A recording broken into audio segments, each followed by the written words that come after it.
You said COVID-19 may never go away. So let's keep people isolated and masked. I will submit these for the records. COVID-19 may never go away. As a way to keep people locked up inside, keep people out of schools. In my state, in my city, Cleveland, Ohio, we closed our schools for 18 months. You look at why we have youth violence today, you draw a straight line right to those decisions during COVID. That wasn't a virus that made those decisions. Those were elected officials that decided that control of people was more important. Biden put out an executive order that said if you don't get vaccinated, you could lose your job. Think about how insane our public policy got. And I think I speak for at least the people I know that this is an important issue. Just maybe start by acknowledging you made a mistake, apologizing for shaming those of us who said, yeah, that's stupid. Thank you, Mr. Chairman, for having this hearing. Thank you all for caring about this issue and being here. Mr. Chairman, I was going to direct my first question actually to the ranking member, but he's not here. So I just want to pause for a second because there's a lot of things that I've seen in my first 8 months here in elected office that happens. It's a little crazy. So I just want us to reflect on something the ranking member said. He said that a person should be fired for exercising their First Amendment rights. And I think we normalize bad behavior like that. We just say, well, that's what people can say. And the comment was about the Second Amendment. You know, something about citizens got to defend themselves. I'm going to read something into the record, and I'm going to submit something for the record. Then we'll get on.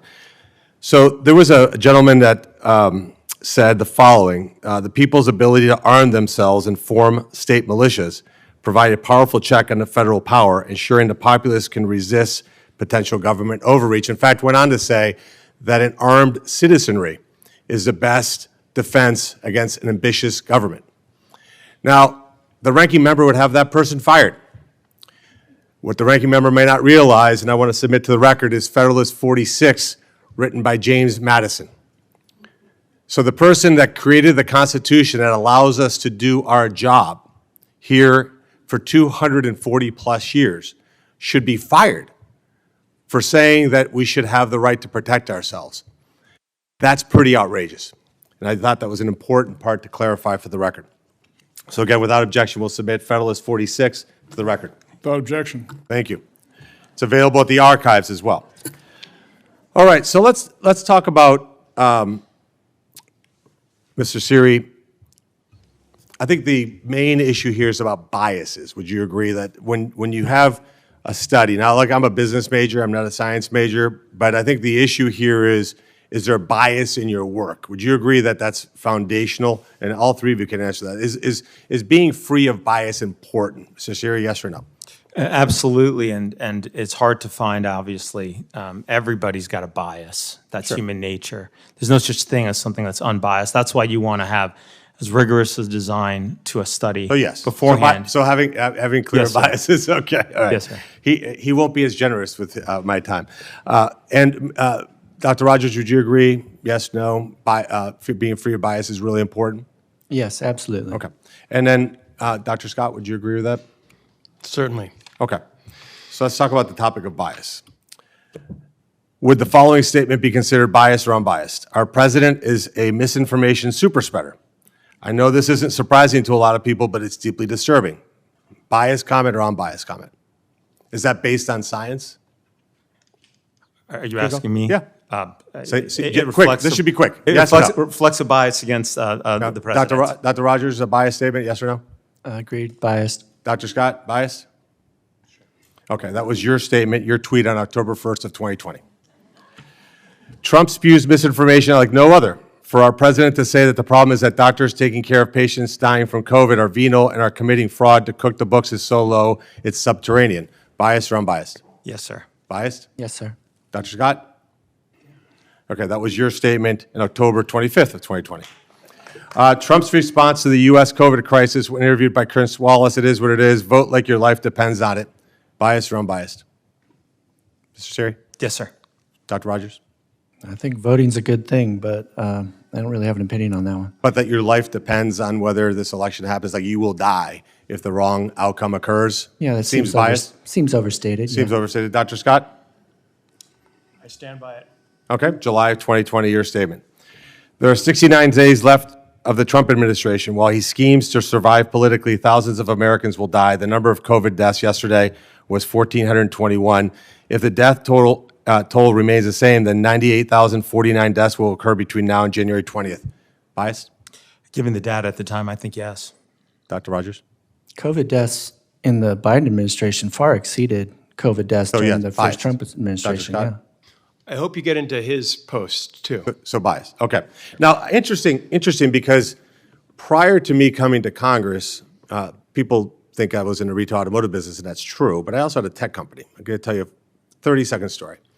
We were asked during COVID to develop a schematic where somebody could validate whether they were vaccinated or not or tested positive or not using our blockchain agent. I thought that was terrible technology, so we decided not to do it. But when we had my tech team explore it, what I thought was fascinating was there was no way to find out who had tested positive or who tested negative. There was no data.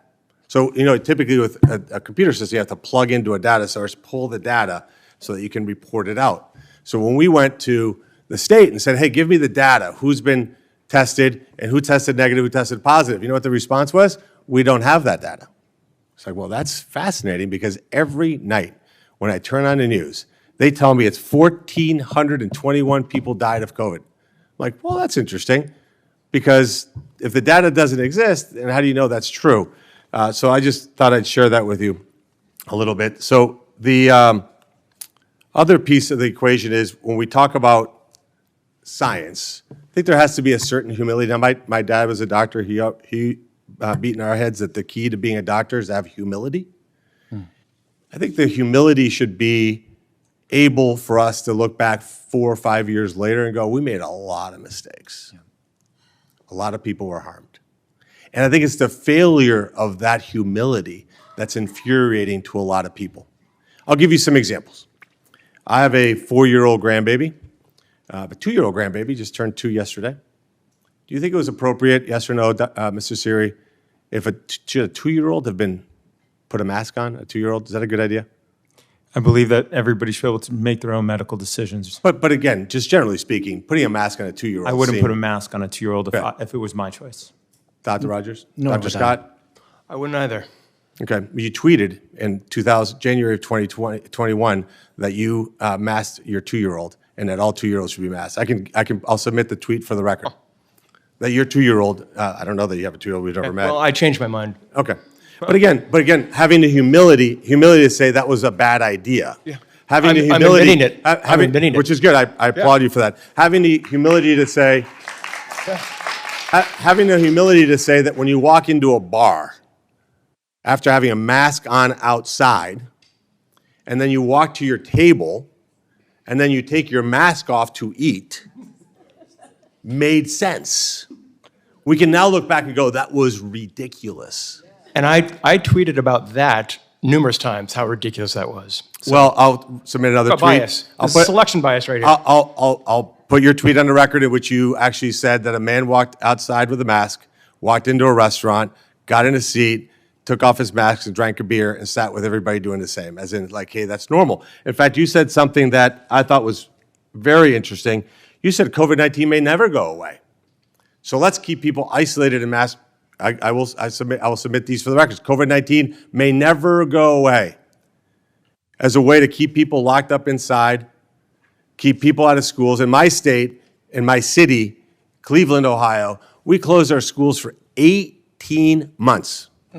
You look at why we have youth violence today, you draw a straight line right to those decisions during COVID. That wasn't a virus that made those decisions. Those were elected officials that decided that control of people was more important. And Dr. Scott, I'll give you a chance here. You also said that 1.2 million people died from COVID. From COVID. Now, I was on the board of Metro Health in Cleveland. We had no idea what actually caused people's mortality. What we did do, because the hospital could collect more money, was we labeled anybody who had COVID, who also died, including motorcycle accidents, of dying from COVID. I think what you meant to say, I'm going to give you a chance to clear it up. Did you mean 1.2 million people died with COVID as opposed to from COVID? See the difference? Oh, I do see the difference. And I also commented quite a bit about the difficulty making that distinction after vaccines had become available. But I think early on, yes, there were a lot of deaths. I lost over 100 patients, okay? I mean, From COVID or From with COVID? from COVID. COVID was terrible.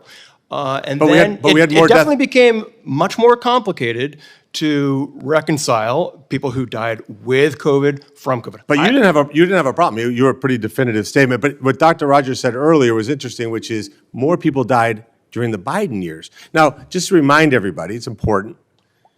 Biden put out an executive order that said if you don't get vaccinated, you could lose your job. Think about how insane our public policy got. And I think I speak for at least the people I know that this is an important issue. Just maybe start by acknowledging you made a mistake, apologizing for shaming those of us who said, yeah, that's stupid. Like, yeah, that makes no sense. And acknowledging that if we don't have sovereignty over our bodies, then we are not free people. With that, I'll end. Thank you. Thanks, Senator Marino.